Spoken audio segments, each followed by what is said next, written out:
Hi friends and Israel fans, come and join me in another episode of Israel with Moshe.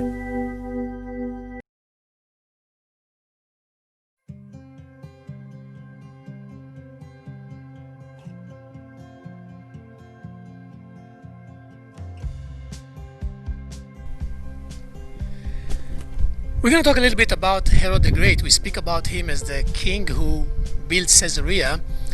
Lots of people, especially Christians, when you ask them what do you know about Herod the Great, the first thing that comes to their mind is that he was cruel, he was evil, he wanted to kill baby Jesus, which is all true. Although Herod didn't want to kill baby Jesus because he had no idea who baby Jesus was. Herod wanted to kill the threat to his kingdom, because imagine that you're the king, you think that you control everything, and then three strangers come to you and say, we came to pay tribute to the king. You say, right here? And they say, no, not you. There's a baby born in a small village called Bethlehem.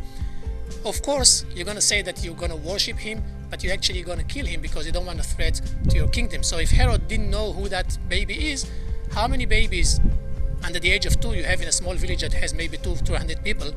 20 or 30, you just kill them all and you get rid of that. That's the way Herod was thinking, and that's very, very typical to Herod's thoughts, to Herod's ways of behavior. Who was Herod the Great? His weak point was that he wasn't a Jew. He was an Edomite from Jordan of today. His family was converted to Judaism by one of the Hashmonean kings, John Hyrcanus, but they were forced to convert, and so people never accepted him as a full Jew. People used to call him an Edomite dog. He knew that nobody likes him. Romans, on the other hand, liked him because he was smart, he was educated in Rome, he was Roman in mind, he was thinking like a Roman, and when the Romans were looking for a commissioner of Galilee and then king of the Jews, they thought Herod is great for that. Herod proved that he's loyal to the Romans, and he became soon enough king of the Jews. When he became king of the Jews, he thought, how am I going to make everybody unite around me and think that I am a rightful king? Maybe if I make them think that I'm part of the Hashmonean family, Hashmonean dynasty, they will accept me. Hashmoneans were the kings that existed before Roman period. They were in the Hellenistic Greek period from about 3rd century BC till Herod's time. And Herod went and married the last queen from the house of Hashmonean. Her name was Miriam. She was his beloved wife out of 9. He had 8 more. He had 3 children with Miriam. At the end of his days, he thought, who of all people around me is going to betray me and take over my seats? Probably the kids of Miriam, because they're 100% royal, because their mother is a queen. They're 100% Jews, because their mother was Jewish, and therefore they're a threat. So he went and killed them. He had them drowned in his palace, in his pool in Jericho. He had a mother-in-law killed, and then he killed Miriam too while at it. And then he panicked so much because he loved her that he mummified her body and kept her in a big container of honey in his palace. And every evening he would go down and say, hi honey, you look so sweet today. That's a true story. You may think, oh, he's making up stories. That's a true story from Josephus Flavius, the Roman historian, that tells us everything about Herod. That shows you a little bit about Herod's personality. Herod was very paranoid. But again, in my opinion, he was one of the best kings that Jews ever had. He was a great master builder, a great politician, great soldier. He thought big, and he had enough vision to take what he thought and make it happen.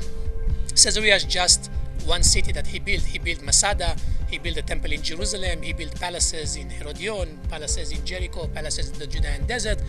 For the 32 years that he ruled as a king, and that's a very long period to rule under the Romans, he kept everybody happy. Romans were happy because nobody rebelled against them and because taxes were paid on time.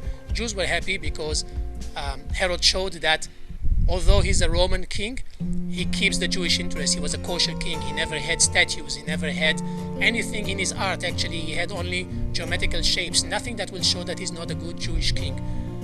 But he was very, very paranoid, very cruel, and as most kings, he made sure that his kingdom will survive forever.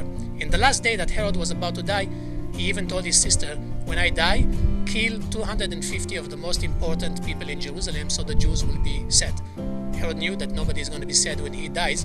He planned his own funeral, he planned where he's going to be buried, he planned everything that's going to happen around him.